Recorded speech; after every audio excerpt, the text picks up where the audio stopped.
everyone, welcome to part 3 of this picture from, is it Seasons? Yeah, Seasons by Hanna Karlzon. Now what we're going to do today is work on this brooch area. I was thinking, you know, we'll match it to the crown, so we'll use some of those colours, and we'll just do that bit first, and there's probably time to do a little more, but we'll come in nice and closely. There we go. So I'm thinking we need silver and the pinks. So where should we start? Let's start with the silver. Let's grab a black and think about where it's going to be darkest. So I'm having a look at the whole design. So we've got these edge bits and then this bit and then this bit. Thinking maybe this bit in here would be the darkest. So I might put a bit of black sort of in there. Let's make sure it's right to the edge, like that, and on this bit too. And then this bit.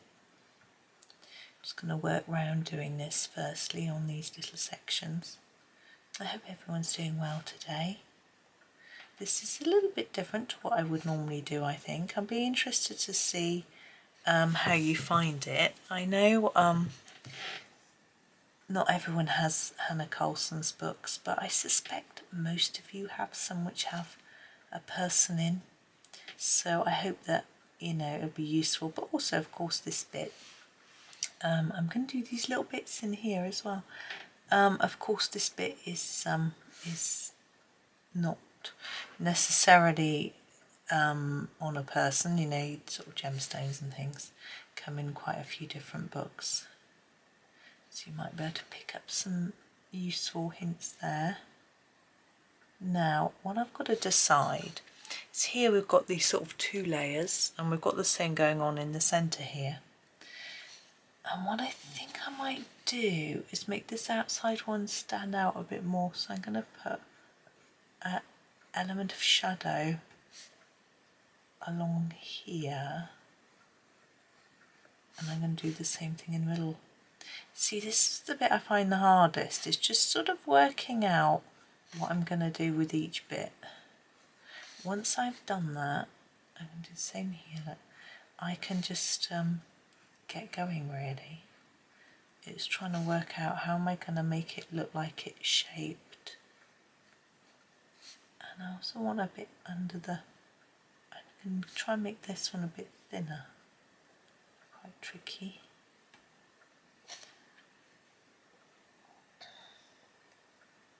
Okay, that might be all the black. We'll see how it goes. I'm going to now grab the 90% cool grey, so it's still really very dark, and do what I want to be the darkest areas, which are these in here. Still not the whole area, just extend that dark area a little bit. Just go all the way around. Now I've sort of decided what I'm doing. As I say, it's much quicker. I don't have to think as I go. I'm going to leave that one. Actually, just do these ones.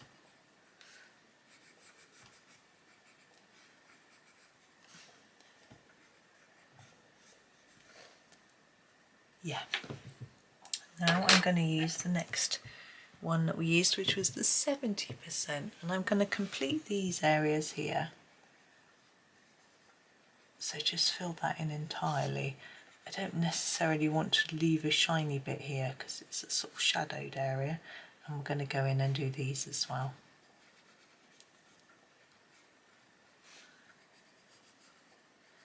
And work our way around. I've just been working on another free download for you from my Ko-fi shop. If those of you haven't visited, you can pop along. There's a link in the description. And what I did this time was I had a request for doing more metallic combinations with different pencils, so a particular brand. So I'd done one for polychromos where I'd done sun is shining on this page. I'm gonna have to wow, I think I might have to shut the blind. It's going to be dark for a minute. The light is on it. Oh, it'll sort itself out. there we go, the camera adjusts. Yeah, so I'd been asked to do other combinations with other brands of pencil. So I'd done some recently with Castle Art Soft Touch, and I've just today done them with Castle Arts Gold. I've been asked to do them with all my brands of pencils. The only thing with that is that I don't have full sets of all of them, so I'm not sure if I can, how useful it'll be. But I have a think, because with something like Arteza, I could just have a go with my 72 set, and then even if you've got the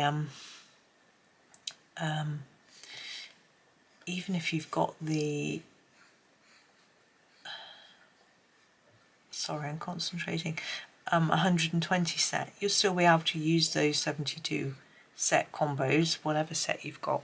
I understand from what some people have been saying that the 120 set is very difficult to get hold of at the moment. It's out of stock on both their website and on Amazon.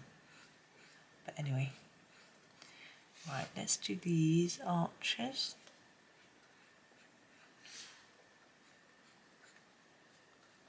And anyway, so I might do that, but something like Black Widows is a bit trickier because there's 1, 2, 3, 4, 5, 7 sets, and I've got 5. This is the 50% cool grey, but it doesn't mean that people will have those 5. It's a little bit difficult, so I may not do it with those.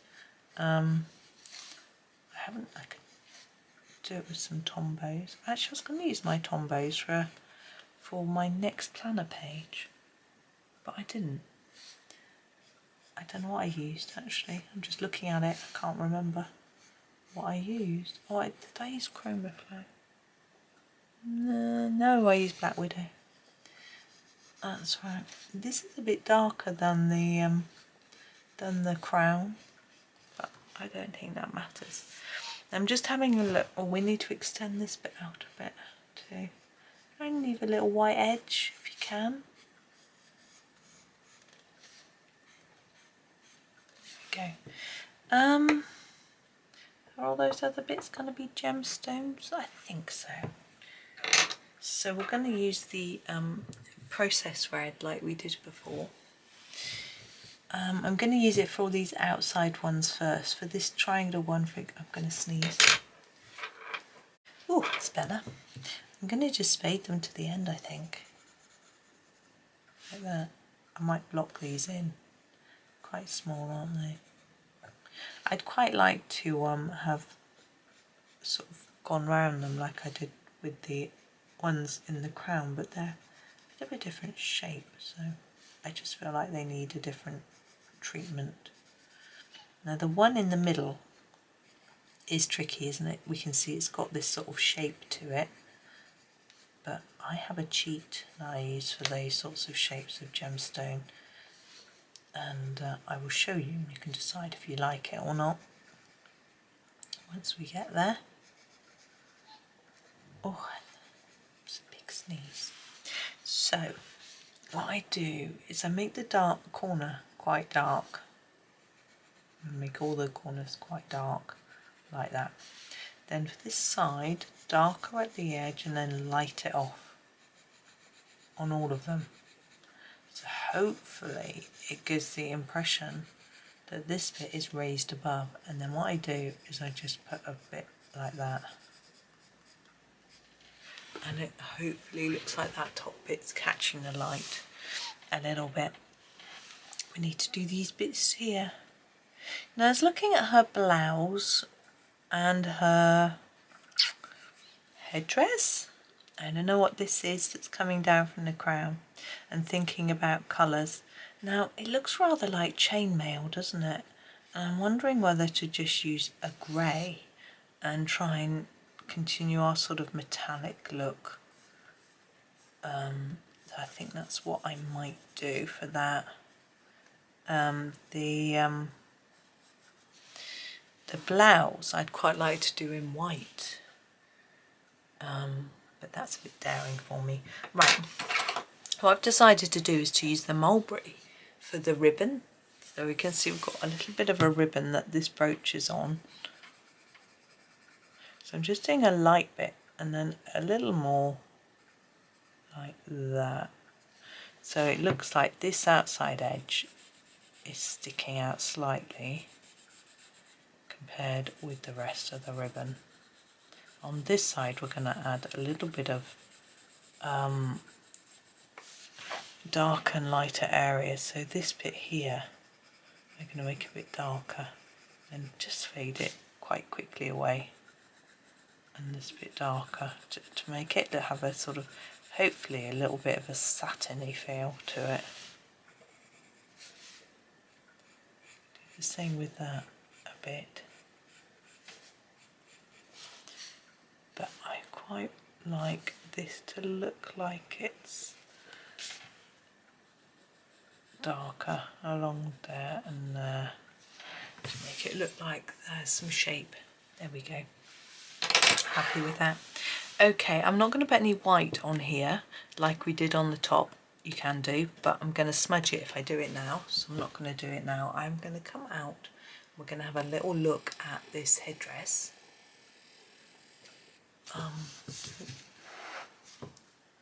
Now, it's quite big, isn't it? There we go.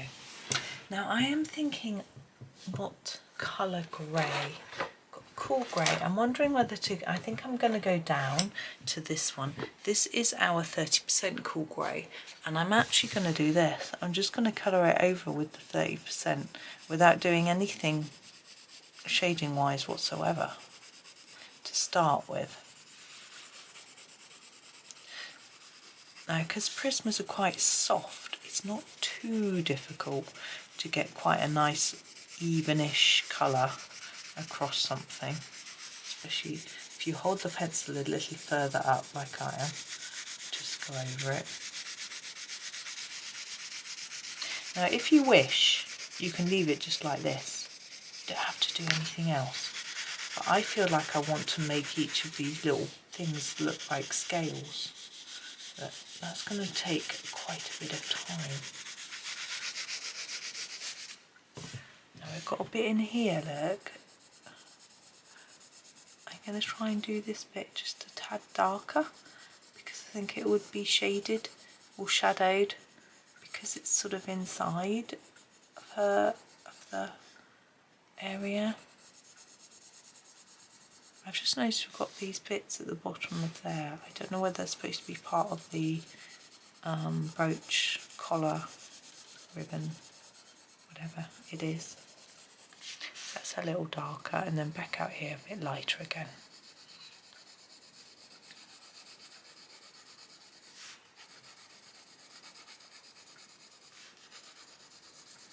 You can see how straightforward this can potentially be.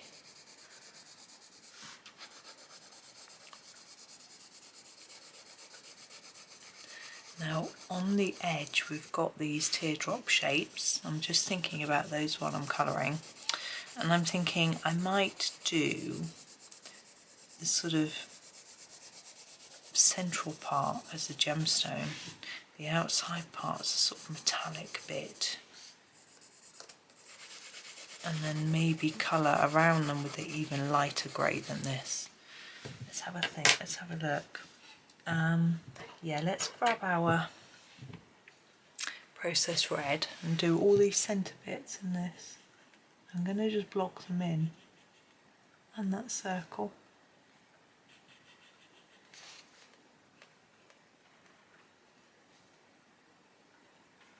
All the way through.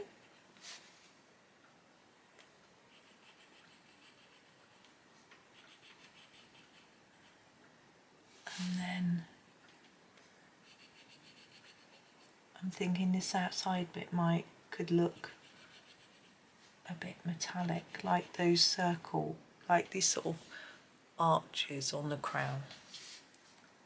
We haven't, oh, we need to do the chain as well on her face with her nose ring.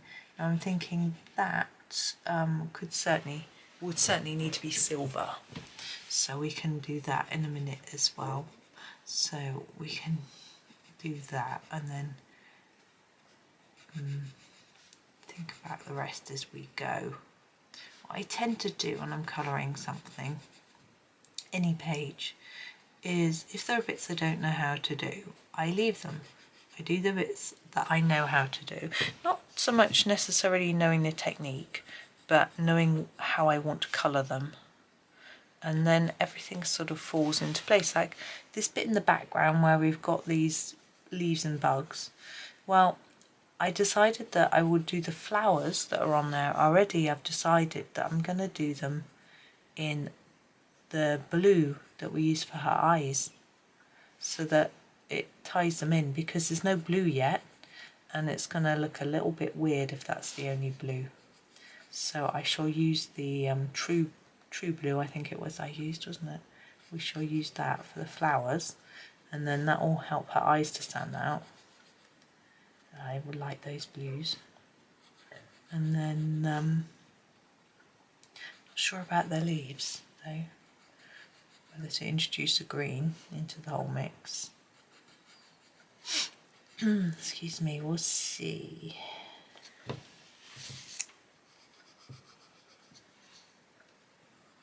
just get these last little few done.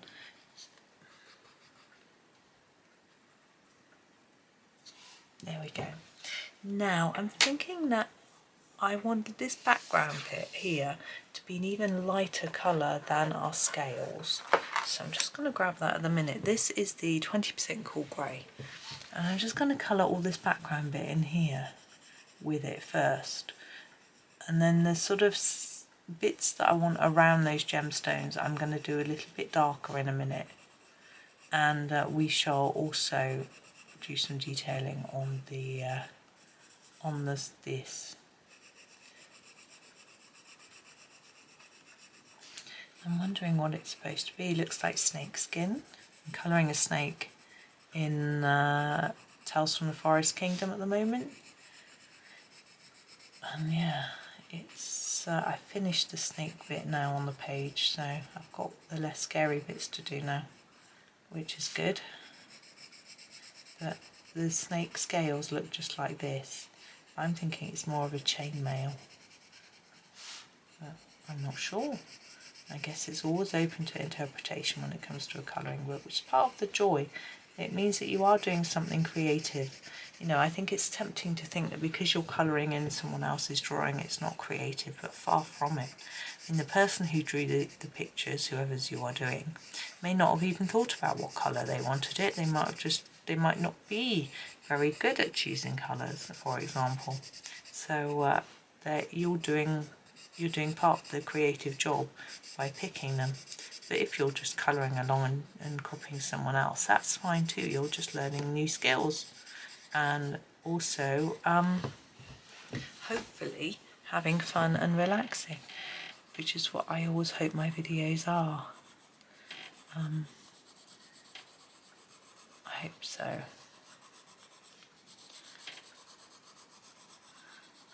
I have some plans to. I had some plans ages ago to do a few different video things, and then unfortunately life got in the way.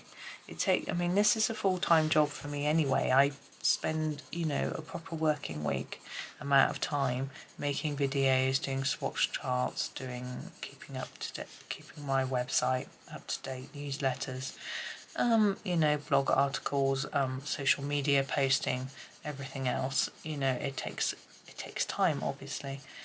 But I had all these other ideas of things that I wanted to do, and I thought that I'd have time. But unfortunately, I have less time at the moment now the boys are in uni than I did before. They're home more, and things like that. So I haven't been able to do all the things I planned. But you know, there's still time. I will, I've got the ideas on the back burner. I wrote my book. I found time to do that, which was good. That was an easier thing to do, in the sense that I'm going to use this 50% cool grey to do these. I'm going to keep them really simple. So I'm going to talk you through it. I'm going to colour the end and this end, and then fade it towards the middle so that there's a little white bit or bit with no colour in the centre, and do exactly the same on every one. Yeah, so yeah, there's lots more I'd like to do, but husband's going to be home a bit more. He's going to be wanting to do stuff, but some of his projects, well, most of his projects don't involve me. A few of them do, so we'll see what happens really. It's going to take a bit of a transition period for us to get used to it really, and of course, well, I say of course, you wouldn't know, he finishes on 1st of May. He changes his hours, and I think the boys are going to be home nearly all of the time from then now, because I think most of their assignments and things are due by the end of May. So once they've done that, they'll be home. So it won't just be me and him, which I was actually looking forward to us having a bit of time just to us. But we do sometimes anyway. We went out for a walk just us the other weekend. It's rather nice. I'm sure we'll have lots of opportunities to do that too. It's quite strange though, getting used to being just us again sometimes. I mean, obviously the boys haven't moved out, so they're still around most of the time, but it's a transition, I think. Father-in-law warned us about how different it would be, you know, getting used to being together more. But I think doing a semi-retirement is a great way to do it. I'm used to having days to myself, and I'm finding that hard with the boys at uni because they're home a lot. But I still get a Thursday to myself at the moment. I will actually, but when the new timetables come, it might end up not having any time to myself, you know, next semester. So we'll see. Now, what I'm going to do next is grab the 70% grey, and I am going to go in here, and I'm going to make the tops of each of these darker.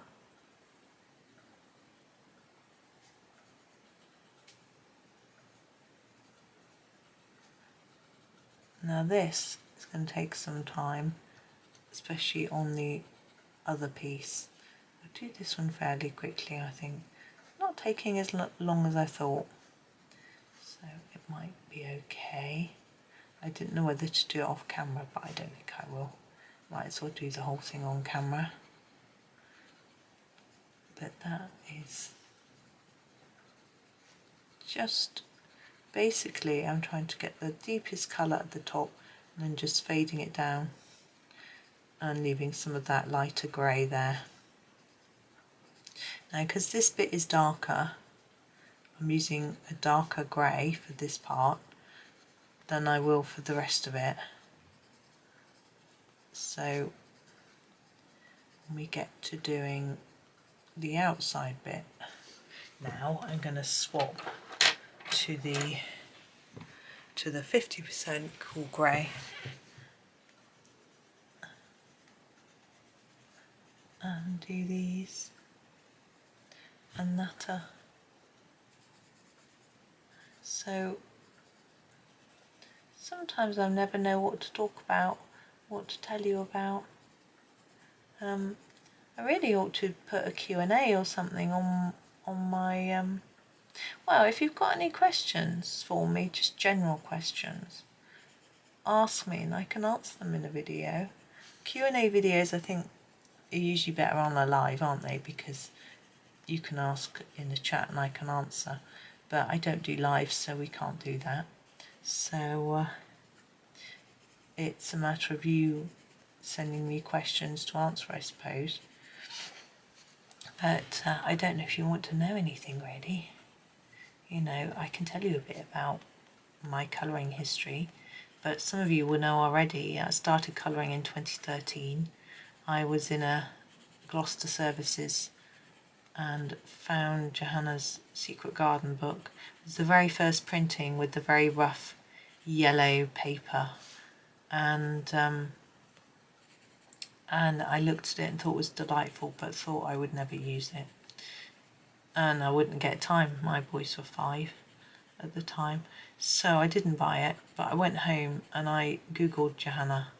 I read her blog, and the original blog posts from her blog are still on her current blog, interestingly. Anyway, so I read her blog, and she had some free downloads for both Secret Garden and maybe not Enchanted Forest. I don't know, it wasn't that close to that coming out.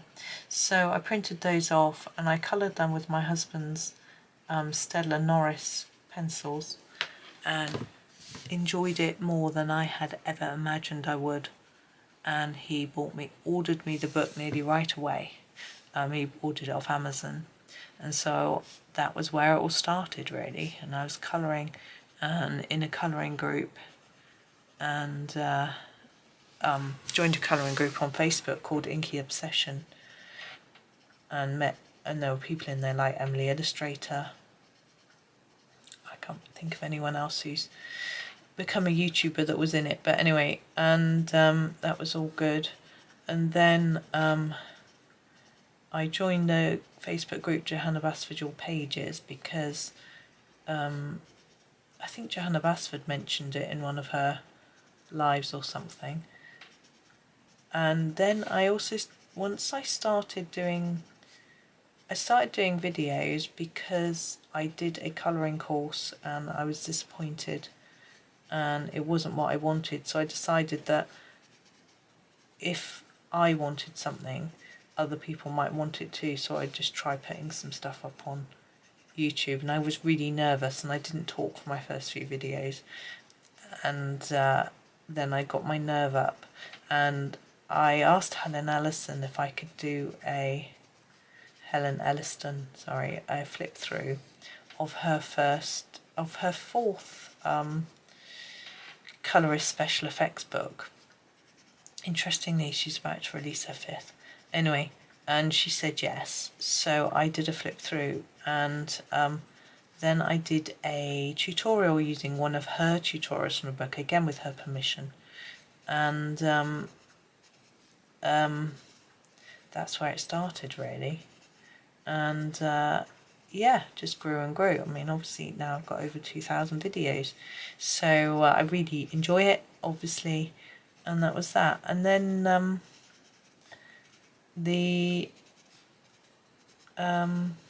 I sort of I'm not really very active in any Facebook groups anymore. It just takes up too much time.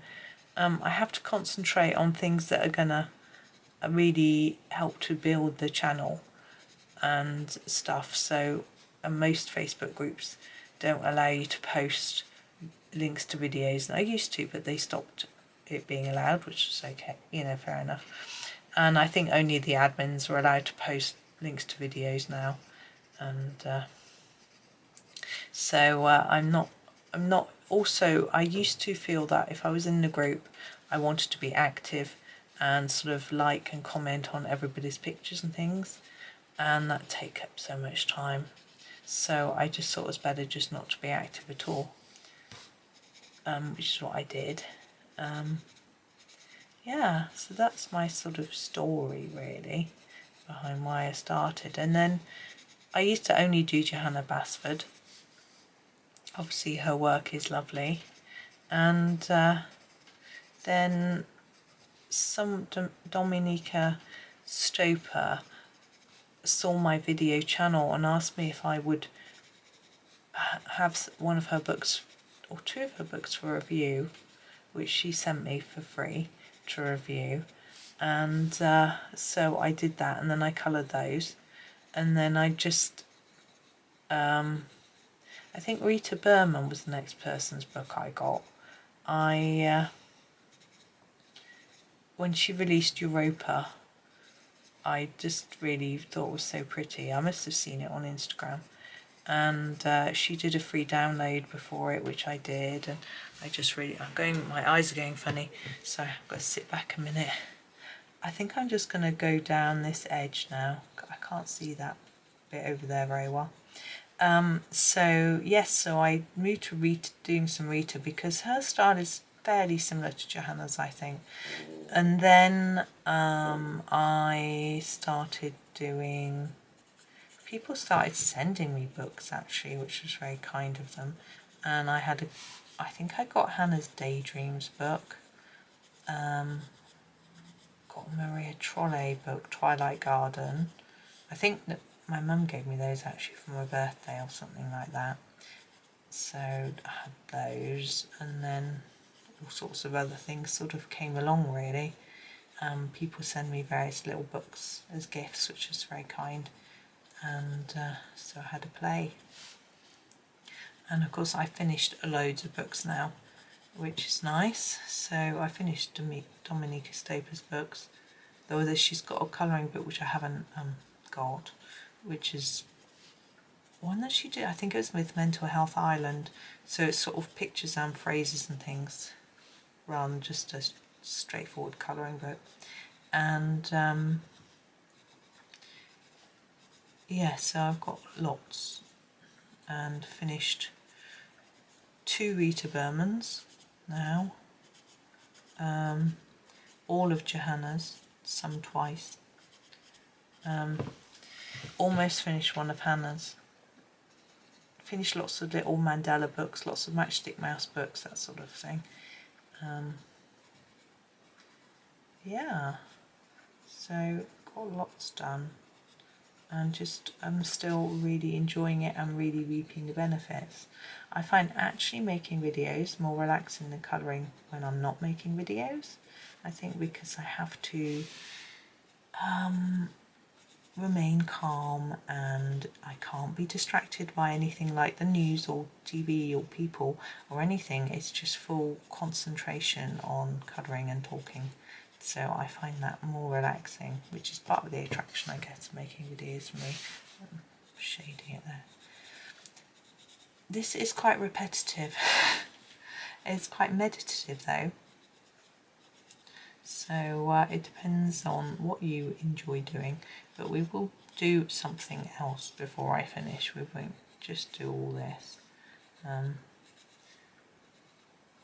So I was going to do a premiere this afternoon, but I don't know if I'm going to get time making these videos. It's trying to fit it all in, you know.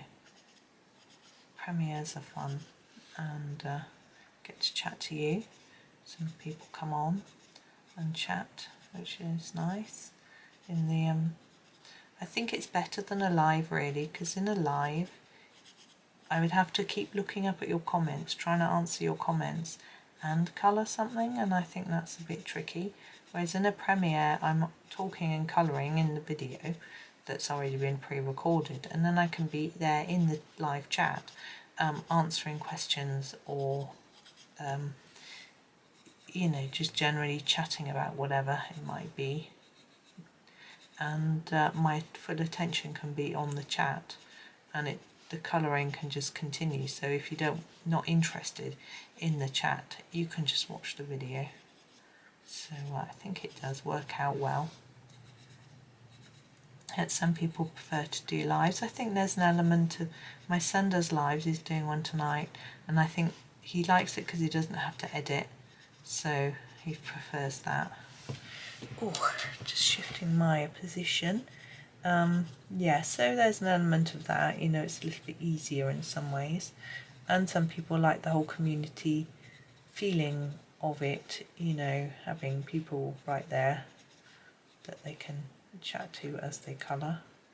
So it's all different, but there are plenty of people that do lives. Emily Illustrator only does lives. I think Barbara Colour and Suzanne Wimpney Berry now tend to only do lives. Even Colour with Claire is starting doing a few lives. So there's plenty of people there. I'm sure there are lots of others as well that I don't know of. So if you want a live content, you can go to them. But I don't think it's something that I'm going to do. It's it's a bit scary, to be honest, but it's not about that. I haven't got, they film on their phones, whereas I use a camera.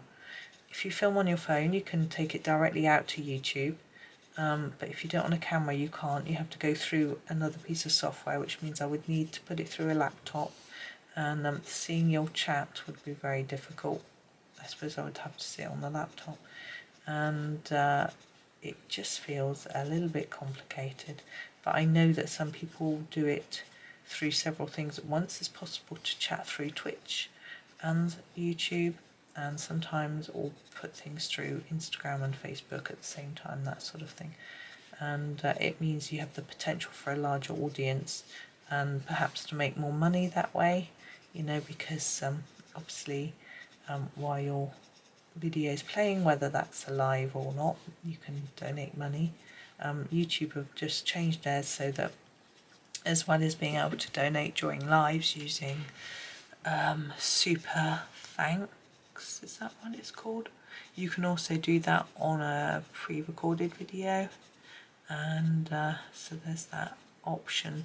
It might, yes, super chat is the one on a live or a premiere, and super thanks is the one you can just do on a regular video, and it means that you can donate.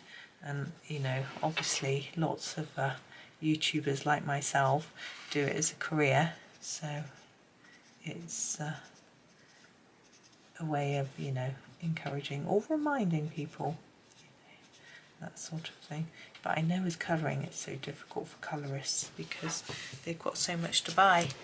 Now I hope that you can see a difference between each side. In my camera window, this just looks darker than this and it doesn't look much different, but to my eye, I can see a difference. So I'm going to do this side. This side is a bit small. I'm just going to sharpen as well, which will speed up the whole process.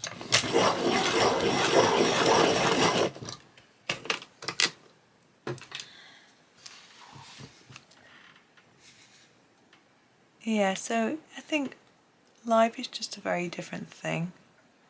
My son also, as well as, because he does live, because he does gaming, he actually plays games with people live, you know, which is something that people enjoy. It's obviously a bit different with colouring. You can colour along whether I'm live or not. Colour along, you know. I know some people do and some people don't. It's all fair.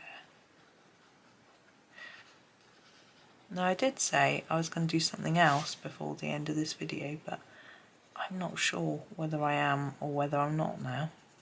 This is taking quite some time, isn't it?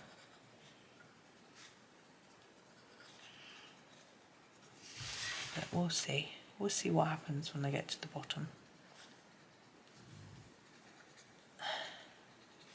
But I hope everyone is managing to do a little bit of colouring. I know it's not always easy. There are all sorts of reasons why you might not be able to, sort of injury, illness, soreness, which I know quite a few people get, tiredness, and then lack of mojo or motivation, time is probably the biggest one. But I manage to make sure that I always do a few minutes. Now, if I've got a day where I'm going out first thing and I'm not back till late, I always try and just do the tiniest bit, just so that I keep my hand in, you know, so I do some every day. I think in the last couple of years there's only been one day when I wasn't able to do any, you know, I think even 5 minutes, because people will say, you know, they'll say to somebody, you know, you're so good, how do I ever get this good, etc. And my advice would always be, you need to keep practicing. It's something you need to practice, and if you stop, you're going to have to get back your hand back in again. It's like a sport, you know, because although you can learn a technique and you won't necessarily forget it, your muscle memory gets poorer and your hands hurt. I find that I used to find that if I went too long without colouring for an extended period of time each day, so if I just had, you know, only time for 5 or 10 minutes a day for a while, I would get back all my blisters again. I don't know if you get colouring blisters. I get them on my little finger that I lean on, my pencil holding hand, and I've got quite the callus where my pencil is on my finger, but I've always had a callus there anyway because I hold my pen and pencil quite strangely, so it forms a sort of callus, but that's okay. So yeah, I used to got a blister there on that little finger there quite often. I find sometimes if I change mediums, if I use pens, I get blisters as well, which is odd. I think doing something like this is quite bad because you're not lifting the pencil up, you're not changing colour, so we're doing such a repetitive action all the time that can cause a bit of a blister. I think mine, I'm fine though. But it's a tricky one. It's just, you have to sort of get used to it and build up that resilience, I suppose. But yeah, I would definitely say try and colour every day. And I know for some of you it's really, really hard, but have some handy. So I used to keep some colouring by the bed and colour before bed. Don't do that anymore. I've got different techniques in place, but keep some with you, just a small pad and a few pens even. You know, I know some of you that I've spoken to are struggling with hand arm injuries or pain, things like that. You need to try and adapt what you're doing so that it works with you and your situation. So it might be that you need just a small book with very small pictures, something like Small Victories by Johanna Basford maybe, or even a really small mandala book, something simple. Maybe use pens or fine liners. If your hand or arm is weak, then pens are better because you can get an instant vibrancy which you can't get with pencil so easily. Do some plain colouring. Don't choose anything too complicated. Just fill a gap, a space in with some colour, you know. Like I did in that video earlier in the month with my husband's free download tendrils colouring page. You know, just putting some colour down. It's a good sort of page for testing new colours or new pencils things, because I know quite a few of you might order pencils and then not be well enough to use them. So that sort of page could be good for just sort of swatching, but in a more interesting way, that sort of thing. So just doing a little bit, and also not feeling that it has to be perfect, especially if you haven't coloured for a while. You're going to take time to get back into it. Shouldn't be about perfection, it should be about joy. Right, there is the headdress done. I'm just having a little look. Yeah, I think that's okay. I was just wondering whether I thought this bit needed to be a bit darker, but I'm okay with it. So what we're going to do before we finish is the white pen on the jewels. So we're going to keep them on the right hand side like we did earlier on the ones that are up higher. Just put a little bit on.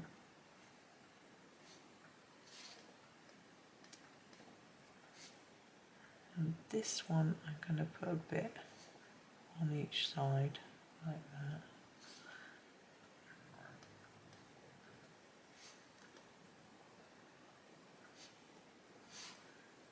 Doesn't show up that well. Now you could put some on the ones along here. I'm not going to. I think I'm just going to leave those as they are. Okay, so that is it for today. I'm going to come back tomorrow. Let's put her in shot so you can see her. There we go. Or whenever the next video comes out, and do we've got her blouse to do, and the sort of background piece. This piece. Have a little thing. It's like a halo, isn't it? I shall have a think. But for now, have a lovely day. Thank you so much for watching, and happy colouring.